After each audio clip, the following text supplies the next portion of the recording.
Out in the desert, when the wind goes quiet, something's wrong. Jack Rayner had spent years listening to that silence, not just as a former cop, but as a man who'd spent most of his life walking into the places others ran from. But that night the silence didn't feel peaceful. It felt like it was holding its breath. His boots crunched across dry gravel as he moved along the edge of a sandstone ridge. Beside him, Rex, a 3-year-old German Shepherd K9, kept pace like a shadow stitched to his heel. Big, dark-eyed, and trained to perfection, Rex wasn't a pet. He was Jack's partner, even now, long after the badge had been turned in. Retirement hadn't softened Jack. It had just made him quieter. He didn't need sirens or a squad car anymore, just wide open space and the comfort of knowing someone like Rex had his six. But tonight that silence broke. Without warning, Rex froze, rigid, ears perked, nose twitching, tail stiff like a flagpole. A low growl rumbled from his chest. Jack stopped cold. "What is it, boy?" he whispered. Rex didn't answer. He didn't have to. The smell hit Jack a second later. Gasoline. Not a drop. A soak. He drew his sidearm on instinct. Something was wrong. Very wrong. The sun had dipped below the horizon hours ago, but up ahead, a faint white light flickered between two boulders. Not moonlight. Not fire. Something man-made. Jack motioned with 2 fingers. Rex dropped low and silent, belly to the ground. Together they moved, shadows slipping through shadows, until they had eyes on the scene. And what Jack saw, it nearly stopped his heart. She was tied to a rusted metal stake, the kind miners used to mark old claims. Clothes torn, face bruised, but still fighting, even if it was just with her eyes. The woman couldn't have been more than 30, and she was soaked, jeans, shirt, even her hair, with gasoline. A man stood in front of her. Black hoodie, jeans, ball cap pulled low, average build, nothing memorable, and somehow that made it worse. He was the kind of man you'd walk past in a grocery store. In his hand, a lighter, and on his face, a smile. "You don't have to do this," the woman screamed, her voice raw. The man chuckled. "That's the thing, sweetheart. I really, really do." He flicked his thumb. The lighter sparked to life. Jack didn't wait. "Rex, now!" Like thunder cracking from the dirt, Rex launched. The man barely had time to flinch before 90 pounds of fury slammed into him, teeth clamping down on his forearm, the one holding the lighter. The man shrieked as he hit the ground. The lighter flew. It landed near the edge of the stake. The sand lit up. Flames surged outward in a fast-moving circle of orange death, chasing the gasoline straight to the woman's feet. Jack ran straight into the fire. The heat was instant, brutal, but Jack didn't flinch. He leapt over the ring of fire, dropped to one knee, and pulled his knife. "Hold still," he barked. 1 slice, 2. Ropes fell away. The woman collapsed into him, gasping. He lifted her over his shoulder, turned and bolted through the weakest part of the fire, just as the flames swallowed the stake behind them. 20 yards out, he dropped behind a low juniper bush and laid her down gently. She was coughing, shivering, dazed. Jack looked back. The fight? Already over. Rex had the attacker pinned, teeth locked into the man's shoulder. The guy was trying to push the dog off with one arm, but Rex didn't move. He was still and deadly. "Good boy, hold." Jack stood, walked over, and leveled his pistol. "If you move," he said coldly, "he finishes the job." The man froze, sweat poured down his face. Jack zip-tied his hands, kicked the fallen lighter away, and retrieved a pistol from the guy's waistband. Then he returned to the woman. She was on her knees, hugging herself, still shaking. "You hurt?" Jack asked. She looked up, green eyes wide. I think I'm okay." Jack didn't speak. He just shrugged out of his heavy jacket, lined and warm, and wrapped it around her. He tugged the hood over her head, shielding her from the wind. "Who are you?" she whispered. He glanced back toward Rex and the attacker, still subdued in the firelight. "Name's Jack," he said. "You're safe now. If this moment of courage moved you, if you're the kind of person who still believes in silent heroes and loyal canines, don't forget to subscribe to Animal Heroes. We bring you real stories of life, loyalty, and second chances. Because sometimes the dog saves the cop. Tap that button and stay with us. Back at the clearing, the fire was dying, but the cold was coming fast. Jack saw it in the woman's trembling. Gasoline-soaked clothes, desert air, trauma, the kind of combination that shut bodies down. We need to move, he said. He grabbed the zip-tied attacker by the collar and hauled him to his feet. You're walking. You stumble. The dog helps. The man nodded, eyes locked on Rex, who walked 3 feet behind him like a silent executioner. Jack turned to the woman. Can you walk? She tried, legs buckled. Jack caught her. Without hesitation, he threw her over his shoulder in a fireman's carry. Shadow, watch him! They moved. A silent train of 3, man, woman, and dog. The desert swallowed them whole. 10 minutes later, Jack reached it, a narrow cleft in the rock, hidden behind a wall of dead brush. A forgotten box canyon, shielded from wind and wandering eyes. He stepped inside and secured the attacker to a bolt embedded in the stone. Shadow. Rex was in front of the man, unblinking. Only then did Jack turn to the woman. Get those clothes off, he said, his voice flat. You're hypothermic. She blinked. Excuse me? He didn't flinch. There's dry thermals in that box. Change fast. I'll check the perimeter. He disappeared into the dark, giving her a moment of dignity. The kind men often forget in moments like this. When he returned, she was bundled in his oversized jacket, hugging her knees. Her hands were raw, wrists blistered, ankles bleeding. Jack knelt, opened his medkit. Let me see. His touch was clinical, methodical, but gentle. His fingers were scarred, but precise, like a man who'd had to fix wounds 100 times without backup. What's your name? He asked as he wrapped her wrist. Sullivan, she said. Detective Kate Sullivan, Las Vegas Metro. Jack said nothing, just nodded, taping the final gauze. She looked at him. And you're not just some hiker. No, he replied. I used to wear a badge too, until they stopped letting me do things my way. She stared into his eyes. And for the first time since the fire, she let herself breathe. The desert wind had quieted, but the tension hadn't. Inside the hidden box canyon, the temperature had dropped fast. The rocky walls trapped the cold like a vault, and the silence hung heavier than the air. Kate sat with her knees drawn up, bundled in Jack's oversized jacket, her mind still racing, skin still tingling from the heat of the fire, and the shock of what had nearly happened. Jack moved quietly through the narrow space. He wasn't pacing, he was patrolling. Every few seconds, he'd glance at the man zip-tied to the anchor bolt in the rock. The attacker hadn't said a word since being taken down by the dog. He just sat there, breathing through his mouth, eyes locked on Rex.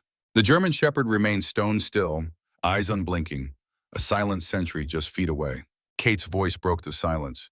He was gonna kill me. Jack didn't turn. Yeah. I mean, he wasn't bluffing. Nope.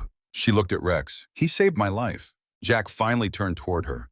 His eyes were tired, not in a weak way. More like the kind of tired that comes from seeing too much. He's done it before. You military? Nope. Just a cop who didn't know when to quit. Jack crouched beside the attacker. The man flinched slightly, still nursing his bitten shoulder.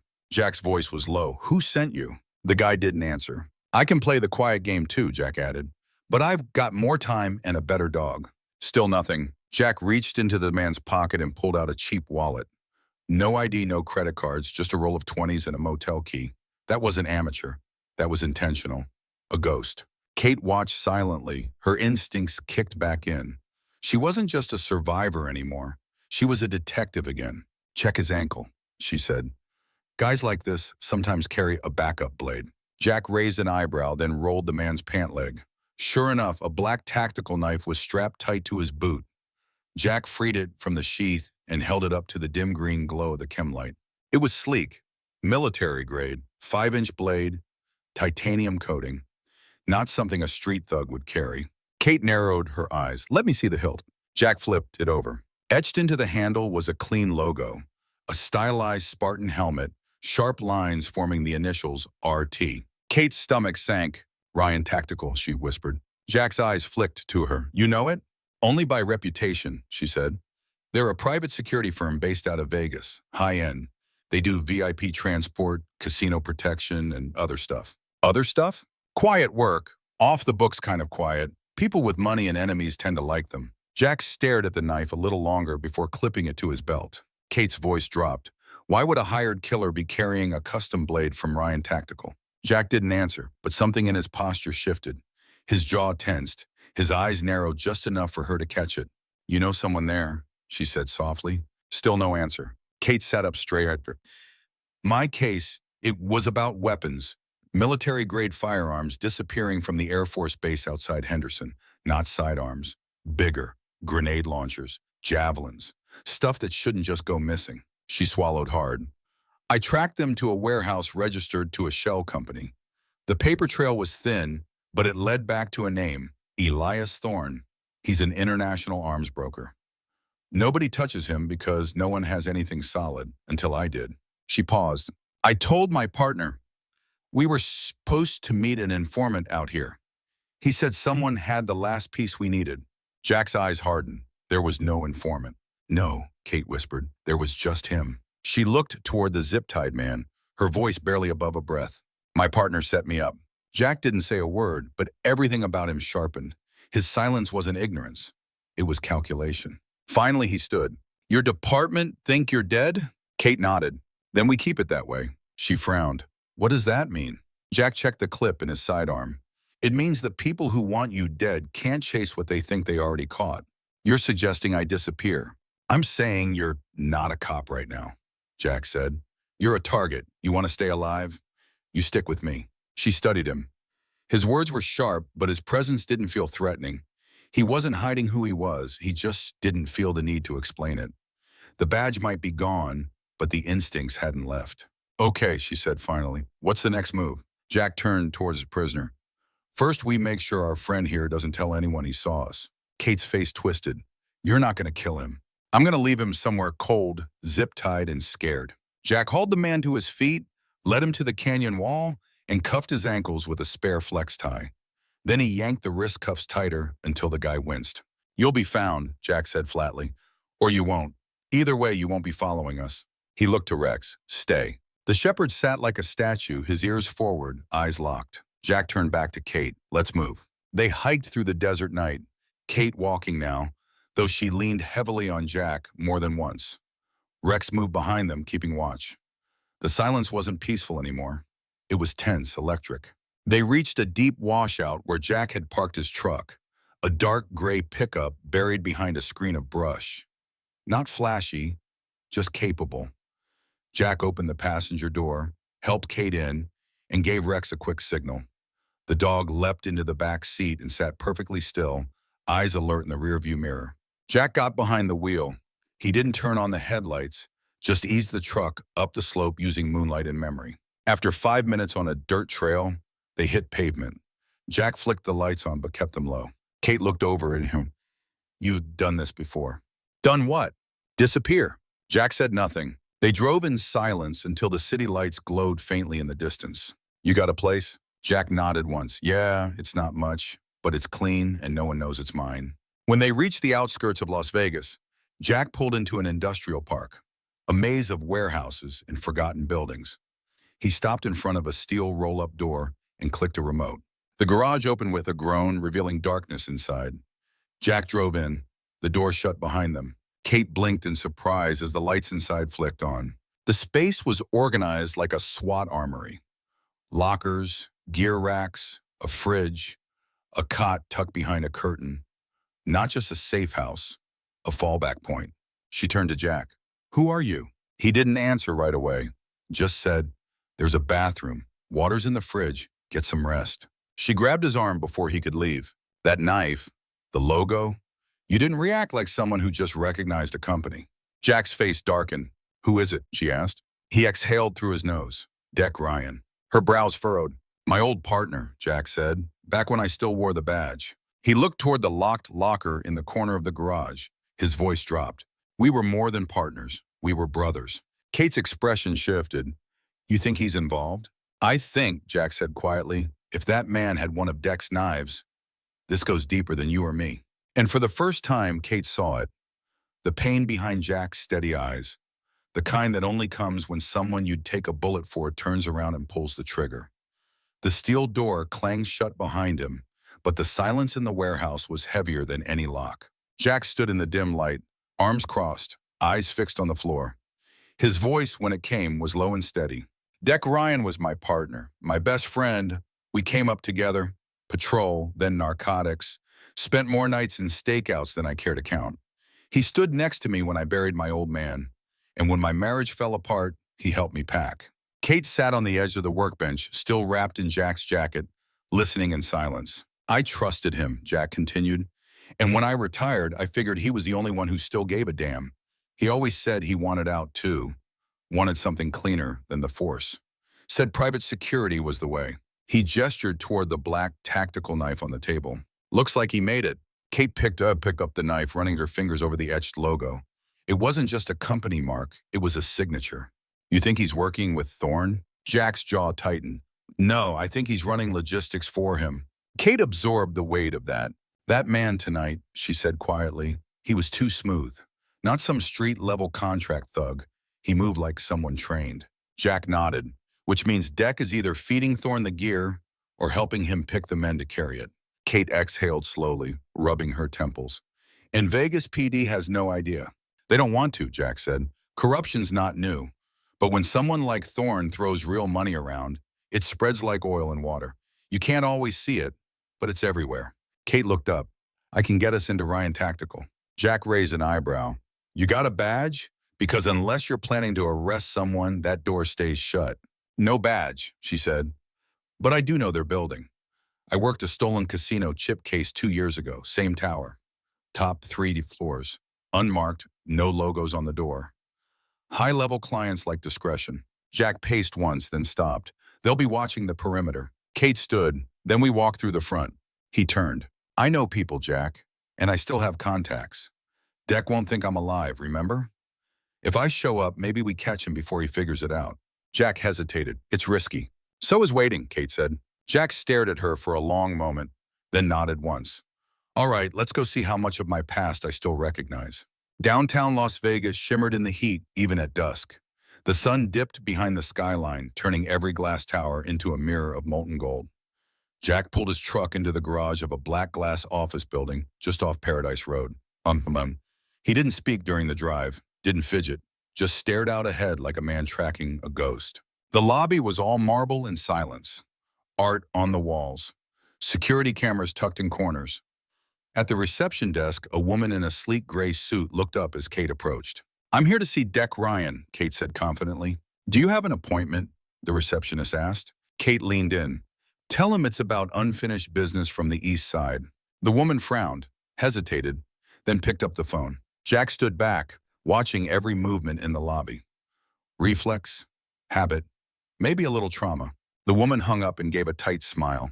Top floor. The elevator ride was silent. Kate watched the numbers tick upward. Jack stared at the security camera in the ceiling like he could see through it. When the door slid open, they stepped into a reception suite that looked more like an art gallery than a business. Abstract paintings, glass walls, a view of the whole city. Jack scanned it all. The past and the present were about to meet. Deck Ryan was standing at the window, phone to his ear, silhouetted by the lights of Las Vegas below. He turned when the elevator dinged and froze. Kate? He blinked. What the? His eyes darted to Jack. The smile disappeared.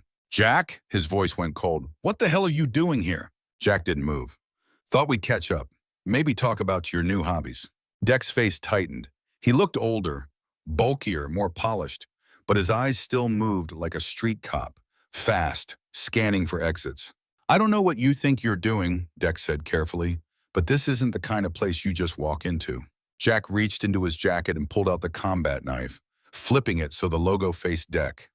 He tossed it onto the glass table between them. It landed with a thud. Deck's face went pale. Jack's voice dropped.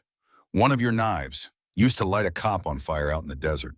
Jesus Christ, Deck muttered. You sold your soul, Jack said. Deck's eyes flicked to the door. You planning to run? Kate asked, stepping closer. Deck raised his hands.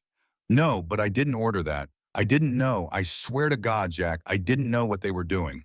You're moving weapons, Jack said. Military grade. You're working for Elias Thorne. Deck looked sick. It wasn't supposed to go that far.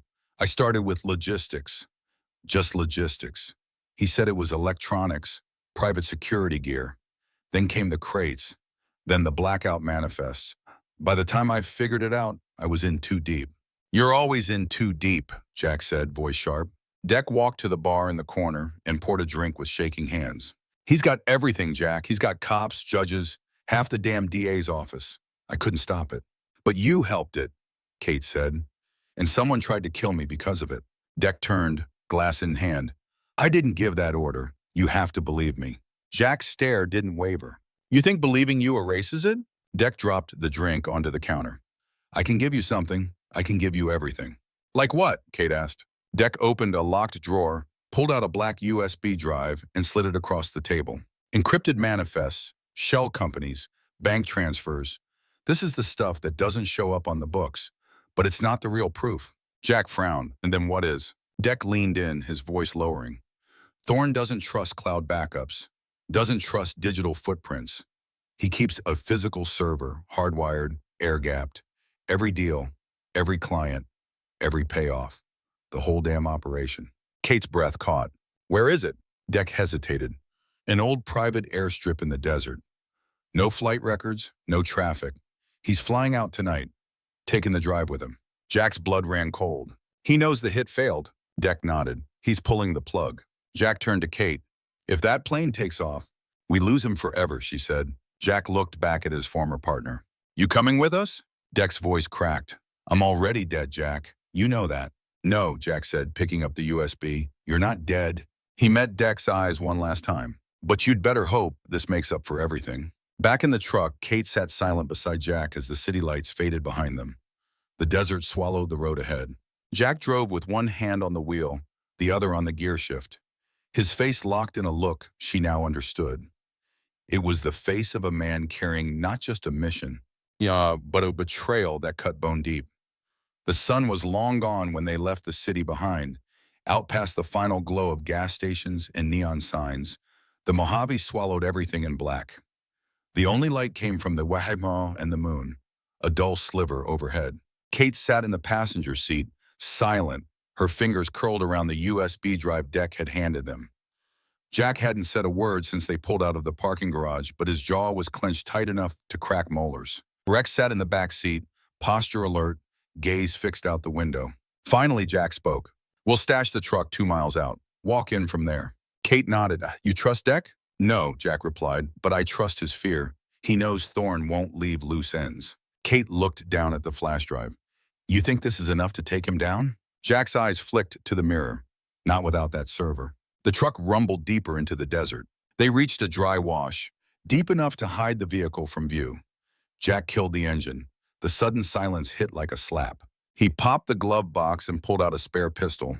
Kate grabbed a vest from behind the seat, checked the plates, and strapped it over her clothes. She moved like a cop again, focused, efficient, no wasted motion. The trauma hadn't broken her, it had sharpened her. Jack loaded his rifle and handed her a spare magazine. Then he looked to Rex. You ready, partner? The dog didn't bark. He just huffed once and stood, muscles tense, ears alert. They moved out, Jack leading, Kate just behind, Rex taking rear guard. The desert felt different now, heavier, not silent, still, a wrong kind of still. They walked for 20 minutes, climbing over jagged rock, sliding down dust-choked slopes. Jack moved like he'd been born in this terrain. His steps were measured, deliberate, precise. Kate kept pace, not with ease, but with determination. Then Rex stopped, dead still, tail low, head raised, ears like antennae catching something Jack and Kate couldn't see. Jack froze. What is it, boy? Rex didn't move, just stared off toward the ridgeline to the east. Then came the sound, faint, but growing. A hum, low and steady. Jack grabbed Kate's arm and pulled her behind a rock just as a drone buzzed over the ridge. Black, silent but for the motor, its red eye scanning the sand like a hunting hawk. They stayed low, waited. Kate's whisper was barely audible. That's military grade. Jack nodded. Predator-class recon. These guys aren't just hired guns, they're specialists. The drone swept past, disappearing into the dark. Rex didn't move until the hum vanished. Then Jack muttered, We've got less time than I thought. They pressed forward, but faster now. Back at the canyon where they'd left the attacker, another man stood in the shadows. Cale, late 30s, ex-military, built like a sprinter, not a brawler. But everything about him moved with lethal grace. No wasted energy, no hesitation. He crouched beside the steel bolt embedded in the rock where the prisoner had been zip-tied hours earlier. The ties were still there, but the man was gone. He picked up something in the dirt, a torn patch of black fabric, blood-stained. Cale sniffed it. Then he reached down, pulled a small handheld device from his thigh pocket, and tapped the screen. A red dot blinked back at him. moving. A smile crept across his lips. Jack and Kate made it to the ridge above the airfield by 1 a.m. The place was just as Deck had described, a private airstrip nestled into a remote basin, invisible from any main road. A hangar dominated the landscape, tall and wide, lights glowing from within. At the edge of the runway, a C-130 cargo plane sat idle, ramped down, ready to take off. Kate peered through binoculars. Looks like a full crew down there, maybe 8, 10 men. Jack adjusted the scope on his rifle. All armed, good posture, no slouching. Military or damn close. Which means Thorne's not taking chances. Jack nodded. He knows someone's coming. He just doesn't know it's us. They watched for a moment longer. Kate whispered, "What's the plan?" Jack pointed to the far edge of the hangar. There, flood culvert from the old storm system. Deck said it runs straight under the east wall. If it's still dry, we can crawl in, pop up inside. Kate narrowed her eyes. And then what? We find the server. Get it? Get out. She looked at him. That's simple, huh? Jack almost smiled. Nothing ever is. They began the descent. Cale crouched on the ridgeline they'd just left. He ran 2 fingers over the boot prints in the sand. One set heavy, wide-spaced. Male. The other lighter. Female. He stood in motion silently to the 4 men behind him, all in black, faces covered, rifles slung. He tapped the tracker screen. Red dot was slowing. He knew exactly where they were going. The culvert was narrow, a concrete tunnel just wide enough to crawl through on elbows. Water hadn't run through it in years, but sand and spiderwebs clung to the walls. Jack went first. Kate followed. Rex brought up the rear, belly low, ears forward, silent. They emerged behind a stack of crates inside the hangar. The space was massive. Walls of metal and steel beams, the echo of voices bouncing across the floor. Forklifts moved crates into the plane's belly. Jack whispered, "Server room should be up there." He pointed to a glass-walled office perched on the mezzanine level. Deck said it's unguarded. Kate nodded. He better be right. They moved fast, low and quiet, up the side stairs and into the office. Inside it looked like a command center, screens, hard drives, and one standalone terminal. No network cables, just a thick black cord leading to a shielded server rack. Kate moved to the terminal. It's encrypted, probably layered. Give me a few minutes. Jack kept watch. Rex sat by the door, ears twitching. Seconds ticked by.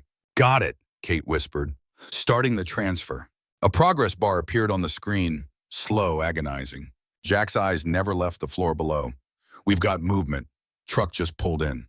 Kate didn't look up. We're not stopping now. Outside, Cale stepped from the vehicle. He walked to the plane, said nothing to the men loading cargo, then turned his gaze to the hangar. Something was wrong. Too quiet. He tilted his head, eyes narrowed. Then, without a word, he started walking toward the office stairs. Inside, the progress bar ticked past 60%. Kate was sweating now. We've got maybe 3 minutes. Jack whispered, we don't have that. He turned to Rex. Stay with her. Guard. Rex responded with a low rumble. Jack moved to the office door, peered out. Footsteps. Coming fast. He stepped back, raised his rifle. Kate drew her pistol. Cale appeared at the top of the stairs. He didn't hesitate. He opened fire. Jack ducked, returned 2 shots. The glass shattered. The office filled with smoke, sparks, and chaos. Rex barked once, loud and sharp. Kate grabbed the hard drive mid-transfer. It's not done. We don't have a choice, Jack yelled, dragging her toward the door. They burst into the catwalk. Jack fired 2 quick shots, forcing Cale to duck. They ran. Below them, Thorne's men looked up, confusion turning to alarm. More boots stomped up the opposite stairs. Jack pointed. Back to the tunnel. Go, go. Rex bolted ahead, leading the way. Kate followed, drive clutched in her hand. Jack covered them, bullets ricocheting off steel behind him. Then he turned, sprinted after them, heart pounding. The last thing he heard before ducking back into the culvert was Cale's calm voice on the radio. They have it. I'm on them. The culvert felt tighter on the way out. Jack led the way, crawling fast, boots scraping concrete, heart pounding like a war drum in his chest. Behind him, Kate moved on her elbows, clutching the external hard drive like it held her last breath. Rex followed, silent and focused, his body wedged close behind her in a low crawl, just as he was trained. Gunfire echoed behind them, sharp and deliberate. Cale wasn't just sending men, he was coming himself. And Jack knew what that meant. He's not cleaning up a mission, he's cleaning up a message. They burst out into the open air just as the wind hit them. It wasn't just a breeze, It was a wall, a living, howling force that slammed grit and sand into their faces. The desert storm had arrived. Sand whipped across the basin like 1,000 tiny knives. The sky had vanished, replaced by a swirling, dirt-brown blur. The only light came from the glow behind them. The hangar's floodlights diffused through the choking dust like dying stars. "We've got cover now," Jack yelled over the wind, "but we've got to move, fast." Kate nodded, wiping grit from her eyes. "Which way?" Jack didn't answer. He was already moving. Rex flanked him, head down, tail tucked, but steady. The storm didn't scare the dog, but it was working hard to blind him. They pushed east, retracing their route through the ravine. The storm grew worse by the second. Wind shrieked through the rock like it was alive. Jack kept low, counting steps, scanning landmarks. A twisted Joshua tree, a split boulder, barely visible in the sand-blasted dark. Kate stumbled behind him. Jack turned and grabbed her by the arm. "You good?" "I can keep up," she said, coughing into her sleeve. "Just don't let go of me." Rex barked once. Sharp warning. Jack spun, rifle raised. A shape moved in the dust behind them. Then another. Flashlights cut through the swirling sand. Jittery, searching. "Thorne's men," Kate said. "No, they don't move like that," Jack muttered.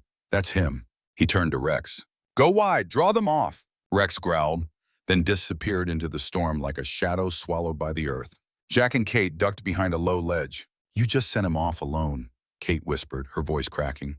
"He's not alone," Jack said, loading a fresh mag. "He's doing his job." Rex moved through the sand like a ghost. Low, silent, ears scanning, eyes narrow. He caught the scent easily. Gun oil, sweat, adrenaline. The men chasing his people were spread in a loose arc, moving slow, heads down against the storm. He crept toward them from the side, then launched. The first man never heard him coming. Rex hit him hard, full weight into the thigh. The man went down screaming, rifle flying.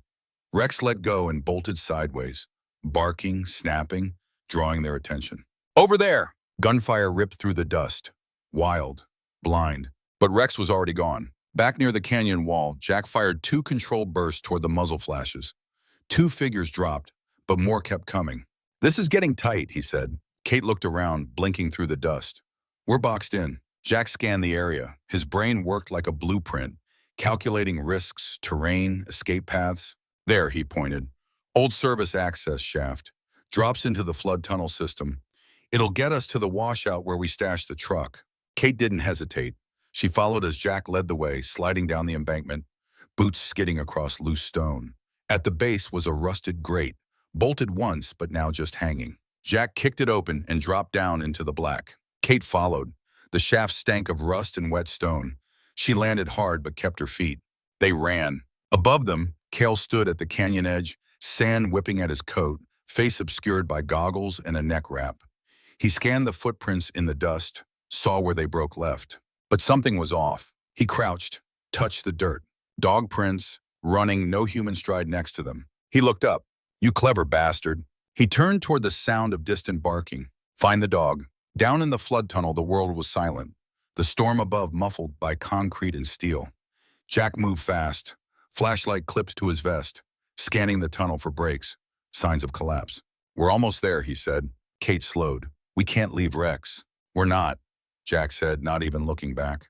"He'll find us." They climbed another ladder, emerged into a side alley near the washout. Jack checked the area, rifle ready, then nodded. "Clear." He pulled back the camouflage net over the truck and unlocked the door. Just then, a shape moved behind them. Jack spun. It wasn't Rex. It was Cale. The man stepped from the shadows like a wraith, rifle in hand but lowered. His voice was calm, eerily calm. "You're out of time." Jack didn't blink. "You're out of options." Cale raised the weapon. And then, from the dark, came a sound like a gunshot. "Rex!" He lunged from behind, jaws locking onto Cale's shooting arm. The rifle went flying as the man grunted, twisted, tried to throw the dog off. Jack moved. He tackled Cale from the front, both men going down hard onto the gravel. Fists, elbows, close, brutal fighting. No finesse. Kate picked up the rifle. But before she could raise it, Cale pulled a blade from his boot. Rex saw it. He didn't bark. He just launched again. The blade met fur and muscle. A wet, awful thud. Rex let out a single sharp yelp. Jack roared. He drove his elbow into Cale's throat, grabbing the knife, twisting it away. Cale went limp, coughing, gasping for air. Kate was already at Rex's side. "Jack," she cried. "He's bleeding." Jack scrambled over. Rex was on his side, his body trembling, blood soaking into his fur. "Rex," Jack whispered. "No, no, stay with me, boy." Kate tore off her jacket, pressed it to the wound. "It's bad. We need to move now." Jack looked down into the dog's eyes. Rex was still awake, still watching him. "Stay with me," Jack whispered again. He lifted the dog gently, cradling him in his arms like a child. The weight didn't matter. Jack would have carried a mountain if it meant keeping him alive. Kate grabbed the drive and rifle. They got into the truck. Jack tore out of the wash, tires spinning, headlights cutting through the rising dust. The nearest emergency vet hospital was 40 minutes out. On a good day. Tonight, the road was hell. Jack drove like a demon, one hand on the wheel, the other gripping Rex's paw, talking to him in a steady, broken whisper. You're okay, buddy. Just hang on." In the back seat, Kate called ahead, shouting through spotty service. "We've got a K9 officer down. Gunshot wound, massive blood loss. His name is Rex. Get the trauma room ready." Jack didn't speak. He just drove, through storm, through pain, through the kind of fear that eats grown men from the inside. And in the back of the truck, Rex lay wrapped in blood-soaked cloth, still breathing, still fighting, just like he always had. The sound of the woods had changed. It wasn't just the rustle of wind anymore, or the occasional snap of a twig under a wandering raccoon. It was heavier, layered with intention, and Garrett knew it. Every nerve in his retired cop body hummed like the old days, like when something was about to go sideways in a hurry. Ace felt it too. The German shepherd's ears twitched. He wasn't sniffing the underbrush now. He was alert, watching Garrett, waiting for the next cue like they were back on the force again. They were close, too close. Garrett's boots slowed as he stepped over a gnarled root, his eyes locking on the clearing just ahead. Through the narrow slats of brush, he could see the dim flicker of fire. Not a campfire, not for warmth. The flames licked higher, too wild, too controlled. That's when he heard it, a voice. A woman's scream, muffled, choked off. "Jesus," Garrett breathed. "We're out of time." He dropped into a crouch and unslung the shotgun from his shoulder. His breath fogged in the chill of the night, but his hands didn't shake. Retirement had dulled a lot, but not this. Not when someone was in danger. Not when that someone was wearing a badge. He nodded toward Ace. "Quiet," he whispered. The dog moved like smoke, low, patient, perfectly trained. As Garrett crept closer, the full horror revealed itself. There was a woman, Officer Jenna Hart, tied to a thick post, rope digging into her wrists, her mouth gagged. She was bleeding from the forehead, her eyes frantic. Surrounding her were 3 men.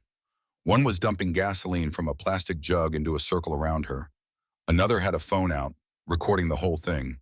The third stood back, lighting a cigar, a twisted smile plastered across his face. Garrett's stomach turned. This wasn't just a murder, it was a statement, a sick message. He scanned the area fast, 3 threats, armed, not paying attention. They thought they were gods out here, untouchable in the dark woods. They hadn't planned for a ghost from the past. "Stay put," Garrett whispered to Ace. The shepherd froze. Garrett inched behind a rotted log, took a deep breath, and raised the shotgun. He didn't yell. He didn't warn. He just pulled the trigger. The boom shattered the night. The man with the tea can spun as the shot ripped through his thigh. He went down screaming, clutching his leg. The other 2 froze. "Drop it," Garrett barked, stepping into the light of the flames. The cigar dropped from the leader's lips. "Who the hell?" "Don't ask twice." For a split second, the guy with the phone made the mistake of twitching toward his waistband. "Ace, go!" The dog launched from the shadows like a missile. The man barely had time to blink before 85 pounds of trained fury had him pinned, phone clattering to the dirt, his scream muffled by teeth inches from his throat. The leader reached for something under his coat. Garrett shot again. This time, the round tore through the man's side, spinning him to the ground with a grunt. Blood soaked his shirt, and he cursed, trying to crawl away. Garrett moved fast, kicked the weapon from the man's grip, then turned to Jenna. Hey, I got you." Her eyes widened with disbelief, but she didn't flinch. He cut the ropes fast, yanked the gag from her mouth. She sucked in air like someone who hadn't breathed in years. "You okay?" "Yeah, who are you?" "Friend of the badge." Ace patted over, his muzzle flecked with dirt, but his eyes alert. He stood between them, guarding. Jenna's eyes teared up. "You brought a K9? Retired, but he's got some bite left. She laughed, a sound halfway between relief and exhaustion. They didn't have time to linger. Garrett secured the three men, zip-tying their hands and checking their wounds. Nothing fatal. They'd live to face charges. The guy filming? Garrett crushed the phone under his heel. No evidence of their little horror show would hit the internet.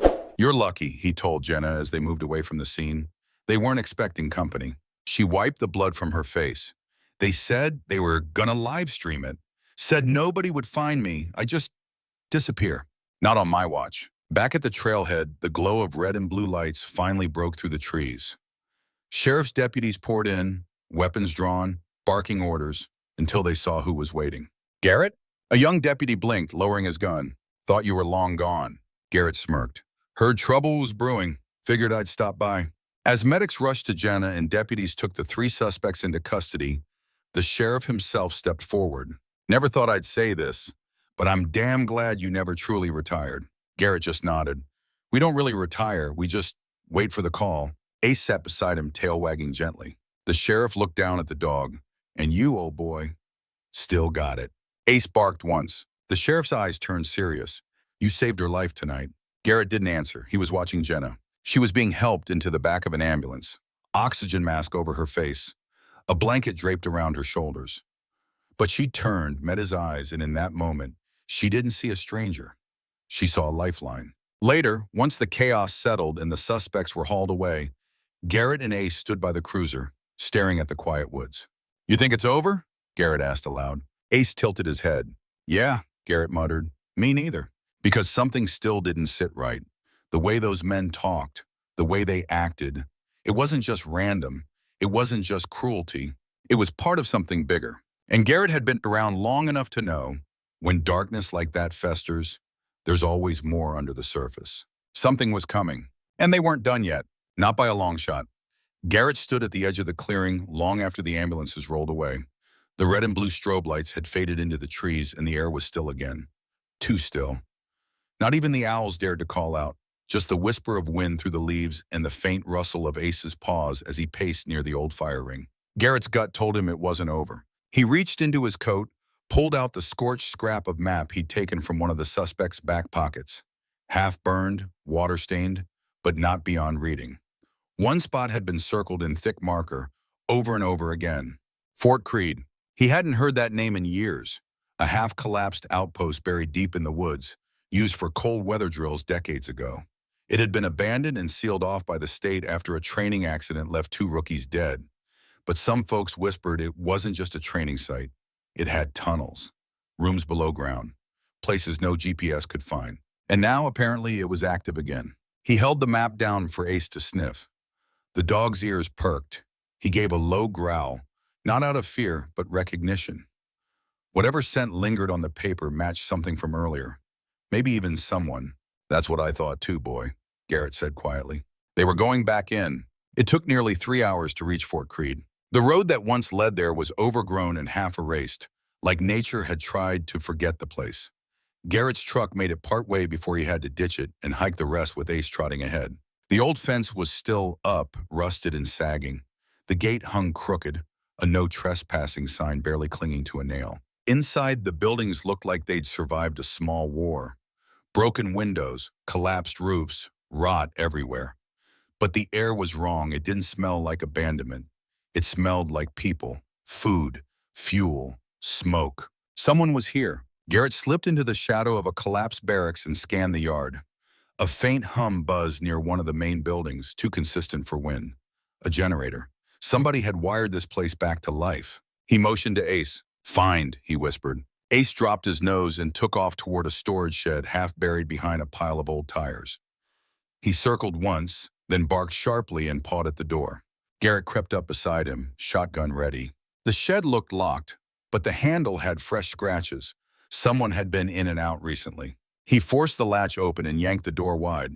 Inside, under a flickering bulb powered by a jury-rigged wire, sat a steel hatch built into the ground. The kind you'd miss unless you were looking for it. Garrett knelt and touched the bolt handle. It was cold but not dusty. Used recently. He looked at Ace. This is it? Together, they descended into the dark. The tunnel stretched longer than he remembered. Narrow, low ceilings. and the damp smell of mildew thickened the deeper they went. The walls were lined with old pipes and faded military signage. Storage B, comm room, armory. They passed rooms with rusted cots, broken radios, abandoned footlockers. But then, a light, faint at first, then stronger. And voices. He pressed his back to the wall and inched toward a corner where a door stood half open. Through the gap, he saw 3 men and 1 woman sitting around a long folding table covered in maps, laptops, and files, police files. Mugshots, arrest records, case reports. Garrett's face stared back from one sheet. So did Jenna Hart's, and others. Cops, witnesses, people who testified in cases over the past 15 years. This wasn't just a hideout. This was a war room. They already took the bait, one of the men said. Now we wait. The rest will come sniffing around and we'll finish what we started. Are you sure Hart doesn't remember anything? The woman asked. She's too shaken up, he shrugged. Besides, we wiped the feeds. No proof of anything. That was all Garrett needed. He slipped back down the hall, quiet as a ghost, and keyed his radio. Sheriff, you copy? Static, then a crackle. Garrett? You're not supposed to be. I found them. Fort Creed, they're planning something bigger. They've got files on half the department. A long pause. We're en route, sit tight. I'm not sitting anything. Garrett clicked the radio off. He turned to Ace. Ready? The dog gave a low growl, his eyes locked ahead. They didn't wait for backup. The assault was quick and clean. Garrett breached the room with a flashbang made from an old police supply cache he'd discovered 2 halls back. The blast disoriented the group long enough for Ace to pin the closest man and Garrett to subdue the others with surgical precision. By the time the sheriff's team arrived, the entire cell was zip-tied, the documents secured, and the tunnel secured behind them. It took hours to sweep the rest of the bunker, but no one else was found. The woman confessed first. They called themselves the Purge Syndicate. Former officers, military washouts, and radicals who believed the justice system had failed them. They'd been targeting key law enforcement to send a message. Burn the old system down. Jenna was supposed to be the first public execution. Garrett stood over their files as dawn broke through the shattered windows above. You almost pulled it off, he muttered, but not on my watch. Later that morning, back at the sheriff's department, Jenna Hart walked through the front doors with her head held high. Her uniform was clean, her bruises fading, but her resolve was clearer than ever. Garrett met her at the steps. They told me everything, she said, about what you did. Just following the scent, he replied. She smiled. You and that dog, you saved my life, and probably half the department. He looked down at Ace, who wagged his tail and leaned against Garrett's leg. Couldn't have done it without him. Jenna reached out and scratched behind Ace's ear. He's a hero. Garrett shrugged. I'll share your shrug. Just doing what he was trained to do, same as the rest of us. She nodded, then held out a badge. Garrett raised a brow. You trying to recruit me again? Just saying. If you ever want your old locker back, it's still got your name on it. He chuckled. I'll think about it. As she walked away, Garrett turned to Ace. What do you say, partner? One last ride? Ace barked once. They stood there together, man and dog on the steps of justice, both knowing that while evil might always lurk, they'd be there, ready. Thank you for following this journey. Stories like these remind us that justice often starts with a single scent, a single step in the dark, and someone brave enough to follow it. If you were Garrett, would you have gone into those woods alone? Let us know in the comments.